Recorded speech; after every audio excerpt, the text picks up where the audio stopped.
new fillers, new climbers, and a delicious new water feature. Welcome back to Troffy Claude.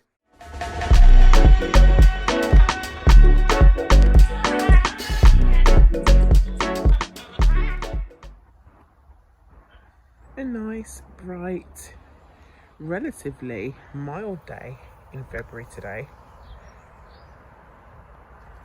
And I have some new plants to open and some plants to check in terms of their well-being.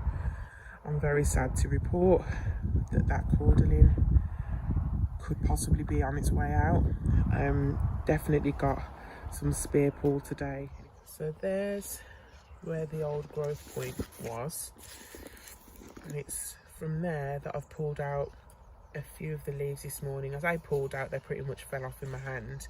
It does look brown down there. I have seen that some of you have sprayed some sort of fungicide spray to protect, you know, the rest of the plant from rotting, but I have no idea if that's going to help. This one needs prayer. Red Star, I bid you adieu. And this phoenix looks a little bit happier than the other one. As for that phormium, no idea what's going to happen. So here's my Tetrapanax Rex. If you've seen my winter damage video, you'll have seen it used to be over there. Someone commented it was too near to the fence, and I took that advice and moved it. Now I was thinking about moving it anyway. Now that I have, I've also seen other advice that they don't like being moved. So I'm hoping that I'm not going to lose this.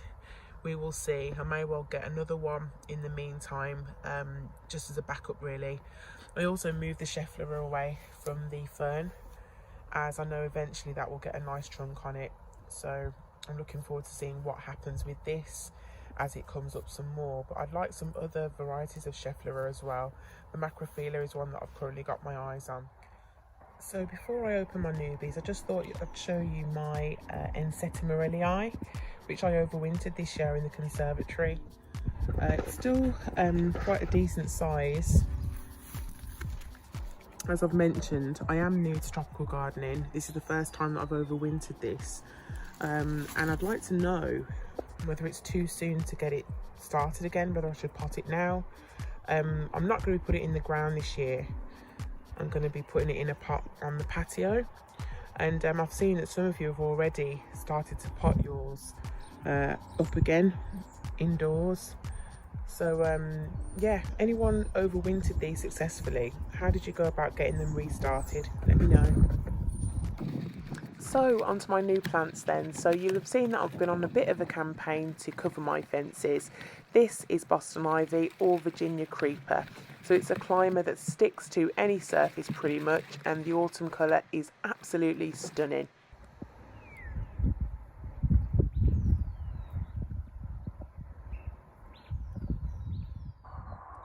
And for my new filler plants, it's my first time shopping with Ballyrobert Gardens. I was able to get hold of some Regersia pinnata elegans and some Alstroemeria Herrera. Thank you ever so much for the love hearts as well, guys. That was a lovely touch.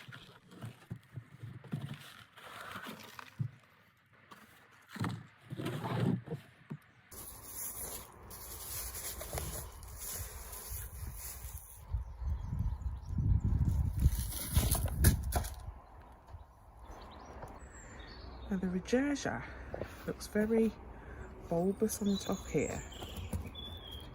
3 growth points there. So this grows well in shade. So I am going to put it in a shady area of the garden. I'm going to be growing it more so for the foliage than for the flowers.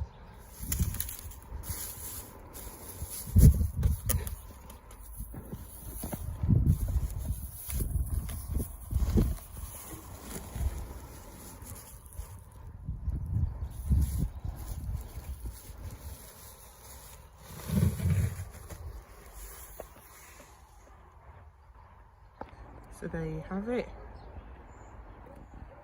4 new plants, 2 Boston Ivy or Virginia Creeper, Alstroemeria Herrera and Regersia pinnata elegans. Haven't quite decided where I'm going to put the second two, but the Boston Ivy, I'll show you where that's going now. So you may recognise this raised bed area from my recent video transplanting that Phoenix Canariensis. I'm not going to check it every day, but yes I am actually, but there it is. Yes, still looks brown. Move on, Claude, move on. Okay, so here is where the Boston Ivy is going to go, around the back of the new Paulonia tree that I recently planted as well. So I'd like to cover this fence and this fence. I've only got two at the moment, but the way that I like to do things is to build up slowly.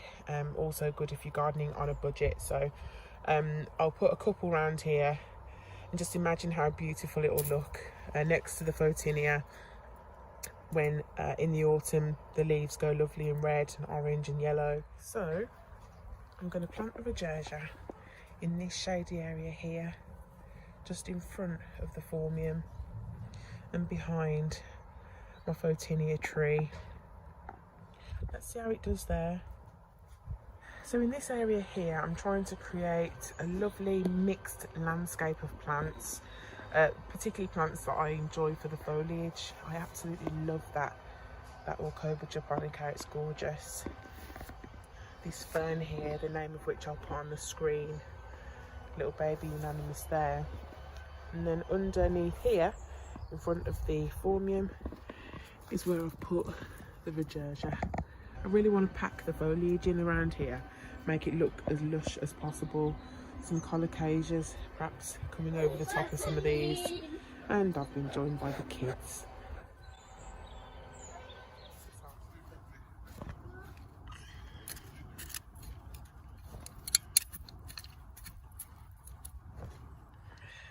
Right, they're in. Now the way that these grow is that they create suckers that will stick onto the fence, so they shouldn't need any form of support as they're going to be connecting themselves to the adjoining fences here. So with Alstroemeria Herrera being quite bushy and short, I'll put it at the front of a border, and I'm thinking right there in front of that grass to the left of that tree fern, which by faith shall recover.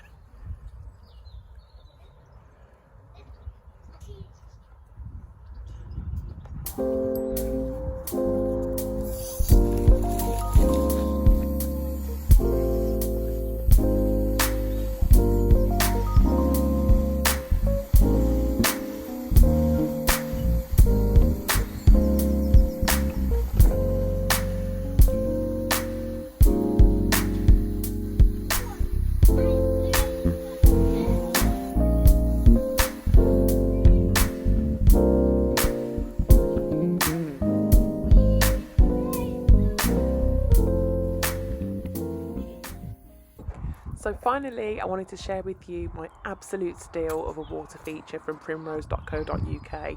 Now it should have been £149.99 and I picked it up for a mere £32.99. Yes, you heard me right folks, £32.99. So there's the water feature all out of the box. And in true DIY style, I'm going to ask hubby to help me. Just listen to that. I'll get some stones, some pretty pebbles around the base, and that will sit here on the patio. It'll be great when it's all cleaned up. I love it. Got a little light as well. Well, that's it for this video. Thanks a lot for joining me. Nature is such a blessing. I hope you're all enjoying your gardens as well. Take care.